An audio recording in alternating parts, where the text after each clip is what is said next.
Guys, so today we're going to be doing something that is a little new to this channel, but I think some of you guys have sort of figured we were going to go in this direction, and we're going to be using a fountain pen, a very specific fountain pen, one of my favorites, the Noodler's Flex, to ink some illustrations. And I've already done 3 on 3 different types of watercolor paper, and it looks a little bit dirty, but that's mostly just graphite smudges. So I did this test of Naomi with Pancake on some Canson Montval watercolor paper, and I had absolutely no problems with feathering or bleeding or the nib cutting the paper.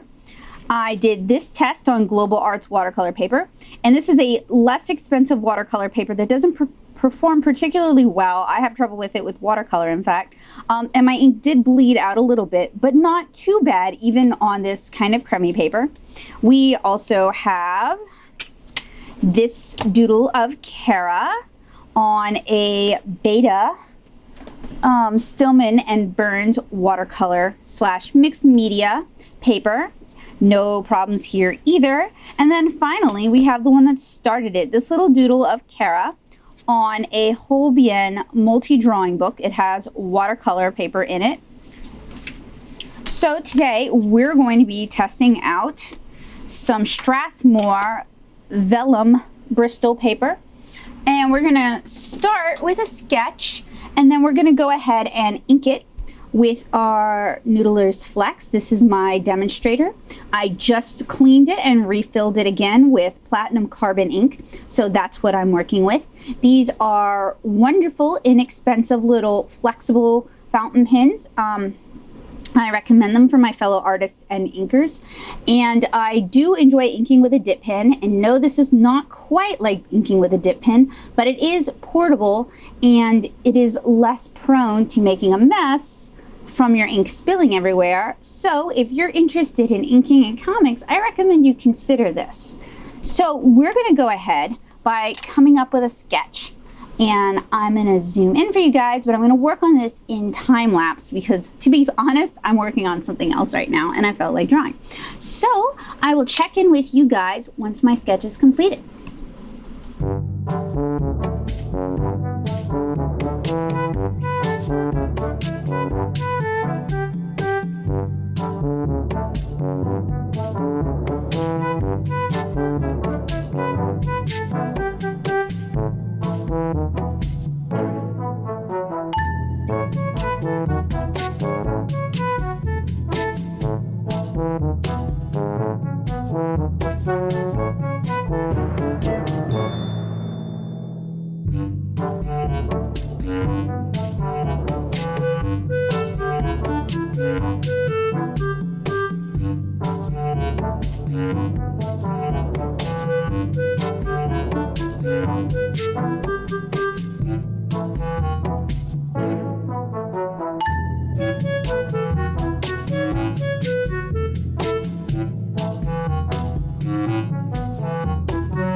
All right, my art nerds, now we move on to the fountain pen.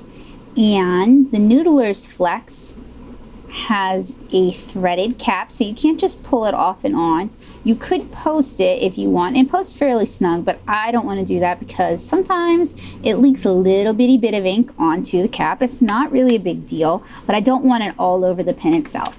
And like I said earlier, this is filled with platinum carbon, which is a pigment-based ink, so you want to be careful with it. It is for fountain pen use. It was originally designed for dip pens, but it can be used in fountain pens. Other people do use it. It was actually recommended to me by my good friend and Jet Pens employee, Heidi Black, in the fountain pen introduction video that we recorded, and you guys can check that out as well.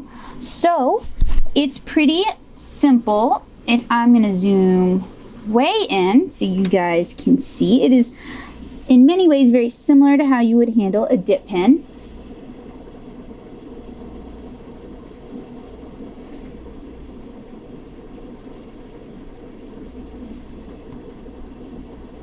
And that you are dealing with a fairly wet ink that's going to take a moment to dry, and this is particularly true if you're working on a coated paper.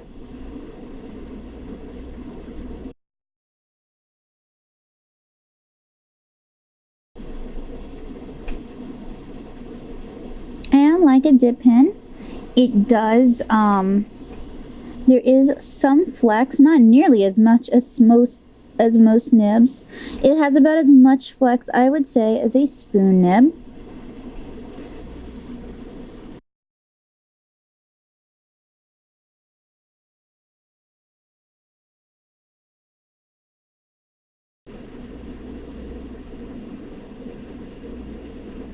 And of course, after you ink an area, you need to give it time to dry. Oh, my light just cut on. That's good for you guys, 'cause it makes it easier for y'all to see. And you might notice that I don't like talking too much while I ink. Hard to ink and think. So while that dries, we'll take a moment to discuss, you know, why fountain pens, why the Noodler's Flex, etc.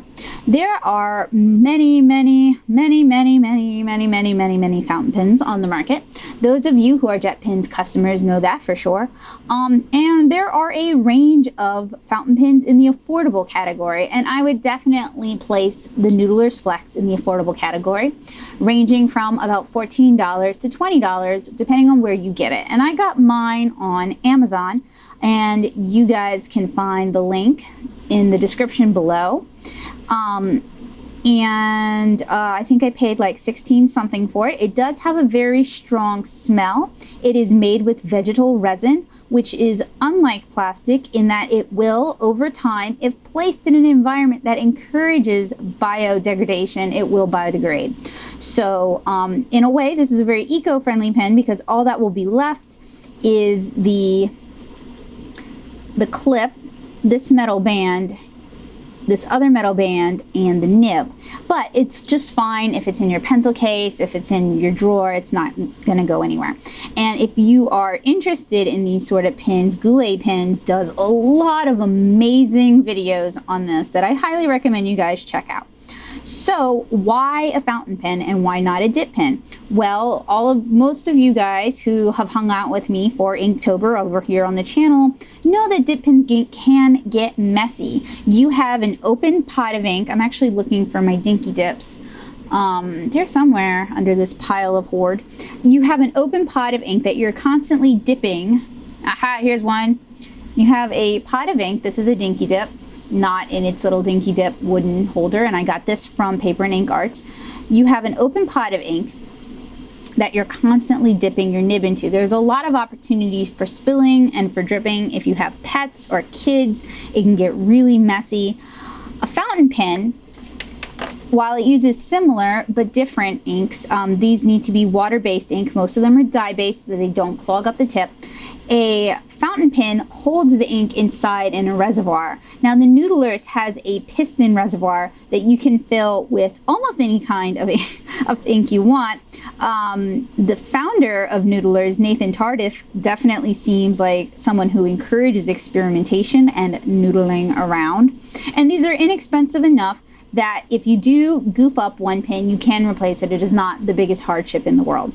Now, I have tested only a handful of other pens, so to be fair, my opinion is not the most educated. If you are looking for the most educated opinion, again, Goulet Pens, but Parka Blogs, another YouTube channel and a blog, has done so many fountain pen reviews, and he's done them from the point of view of an artist, so he has so much more to say on this topic than I do. This is just sort of an introduction for those of you who like to hang out with me to see what I'm working with lately. Now, I currently own a TWSBI Eco. I want to say it's with a broad nib or a stub nib. I'd have to go look at it. A Jet Pinch Chibi, and oh yes, a Sailor Fude de Manon with a 45-degree angle. This is still my favorite one to sketch with, although the Fude de Manon is a lot of fun too, because this one has the most flex. The TWSBI and the Chibi have very little flex compared, and they perform more similarly to, I guess, a technical pen.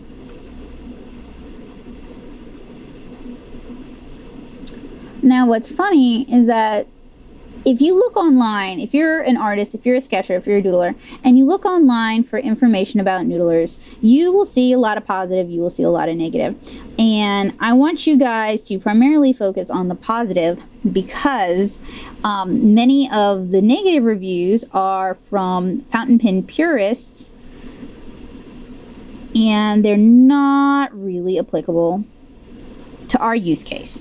So I would hate for you to go and prejudice yourself against a product that's actually quite great. And there are some other flex pens. There is the Ahab and the Conrad, and I really want to get my hands on an Ahab at some point next year, because the Ahab has a size 6 nib. Now, a school G nib, if it'll ever focus. Come on, you. Camera. There we go. A school G nib is a size 6 nib. And there are a lot of people who have converted their Ahabs to hold a G nib. You can also do that with certain types of Jinhao fountain pens, and we'll talk about that later. But if you want your answers right now, again, you should head over to Parker Blogs, because he talks about that and demonstrates that in great detail. So with the right fountain pen, and you're never going to get as much flex, or you're not going to get as much flex with a fountain pen as you are with a dip pen. That's just how it's going to be. But with the right fountain pen, let's say you enjoy hiking and you want to go do some field sketches. You're probably not going to take your dip pens out hiking, right? I mean, that's just a lot of mess. Where are you going to put the ink? You got a lot of problems, but you could take a fountain pen with you. And fountain pen ink comes in a variety of beautiful colors and beautiful effects. One of my friends, Sam, sent me a beautiful sample of Emerald of Chavois. And this one has a sparkle effect. And those of you who watch the fountain pen introduction video have seen this. Heidi loves this stuff. And I recently ordered some Diamine ink. I think it's like their Shimmer-tastic inks. So if you love all that glitter and glams, you might really enjoy fountain pen inks.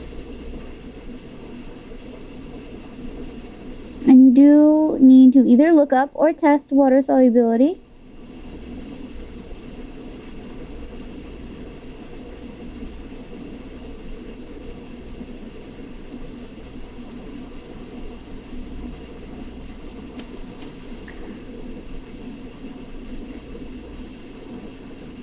Platinum Carbon Black ink is waterproof because it is a pigment ink, but pigment inks are a little more prone to clogging your pens. So that just means you do need to clean your pens out a little bit more often. And I do believe Noodler's, their eel one, the lubricating eel ink, it's not made with eels, I don't think, but it has lubricating properties for piston-filled pens like this. I believe that is waterproof as well. So at some point, I'd really like to get my hands on some.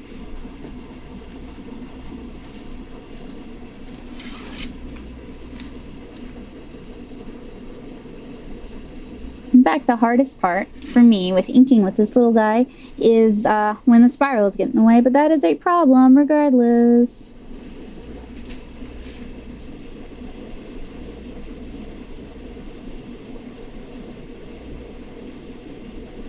Unlike nibs, I can often beef up my lines a little bit by going over them, giving me more line weight. I can go over that sooner because it is less prone to nipping the paper the way dip pens do.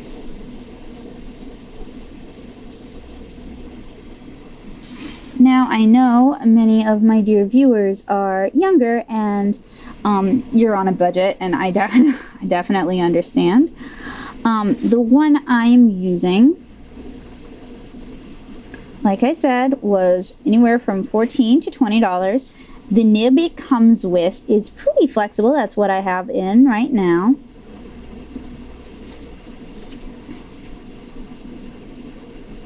And the ink that I'm using was a bit more expensive.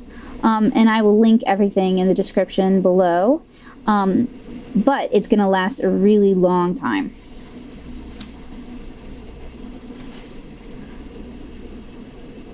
So basically, if this is looking interesting to you,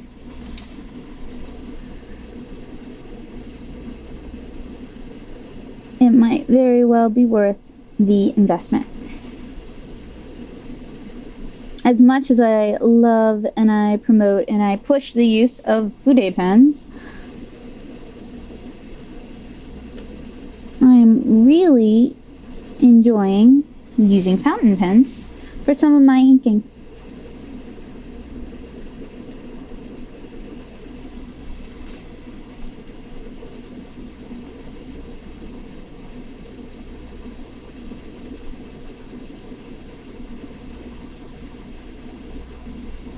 And like I said, there are loads of resources on using these.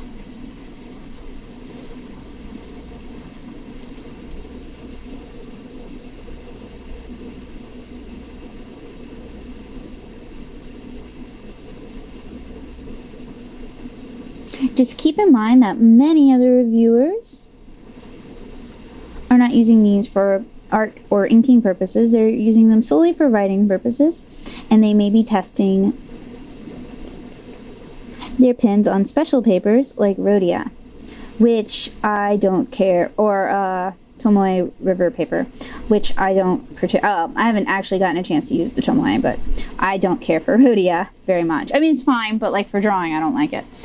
But like I said, I am using white Bristol, and I'm not having any difficulties. And I tested it on a few watercolor papers, and to be fair, those were all cellulose-based watercolor papers. They are not cotton rag watercolor papers. And most fountain pens do not enjoy writing or drawing on loosely woven papers.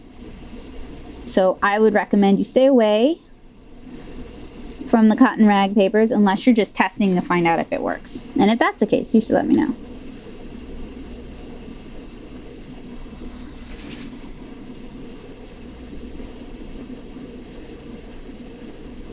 But vellum Bristol seems to be working quite fine. And I would even dare say that plate Bristol would work quite well as well.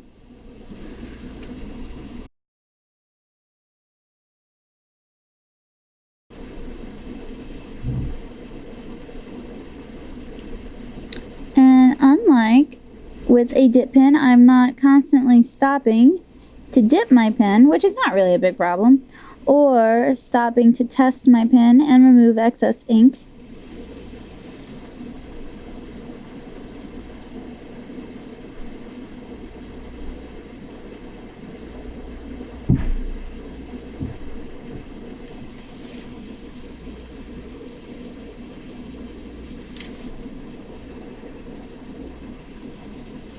So we pretty much have carrot inked. Now for pancake.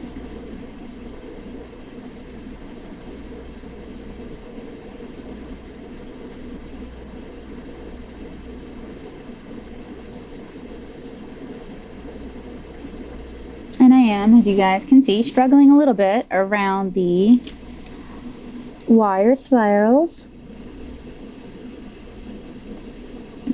But that's not the biggest deal. That's my own fault. I picked this sketchbook.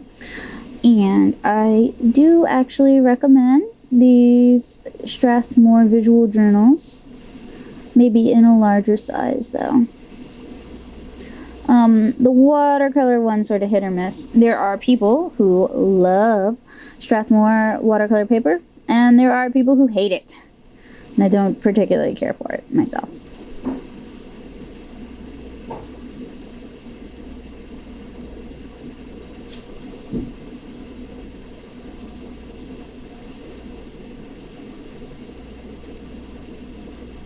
Oh, that eye got all weird.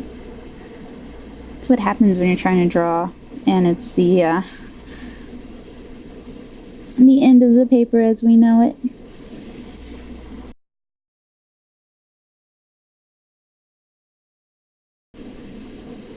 So Am I going to become a fountain pen junkie or a fountain pen addict? Am I going to become one of those people who have to have a $200 Mont Blanc or a $170 Pilot Vanishing Point, or even further up? Well, to be honest, I don't like writing by hand all that much. I think a lot of us are moving away from that, although there are definitely still people who do. So my choices in pens, my choices in supplies and writing utensils are almost always predicated on, can I use this for art?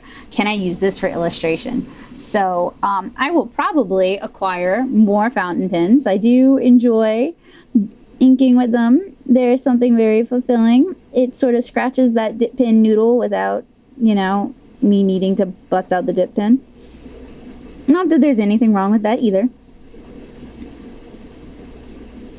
But no, I don't think I will. Ooh, let's see if I can get this page away more from the spirals. I don't think I'll become one of those people who buys very expensive writing pens. But I do think I will continue to grow a collection predicated upon, you know, is this good for sketching? And it does seem like music nibs and fude nibs and flexible nibs are excellent choices for your drawing needs, although music nibs do seem to be a bit more expensive. And I'm definitely enjoying this Noodler's Flex. And I think I will continue to use it, especially when my diamine inks come in and we can start playing with colors. So anyway, thank you guys so much for hanging out with me today. I hope I turned you on to an art supply or a art possible tool that is not overly expensive, that's a lot of fun, and has honestly kind of a, if you already use dip pens, fountain pens are not going to be a hard learning curve for you. If you do not use dip pens at all, there is going to be a bit of a learning curve, and I recommend you start instead with Crow Quill dip pens, as those are going to be more affordable, easier to replace if it should get ruined, and it doesn't require any sort of specialty ink. So thank you guys so much for hanging out with me today. You can find links to everything mentioned in this video in the description below. And please keep watching this channel for more great art content. I'm Becca Hilburn. Thank you so much for hanging out with me in my studio. Leave a like. If you've got any questions, leave a comment. Share this video with your friends and help me build my art nerd empire. Or head on over to the Patreon for information on how to join the community and how that benefits you. I'll see you guys again really soon. Bye!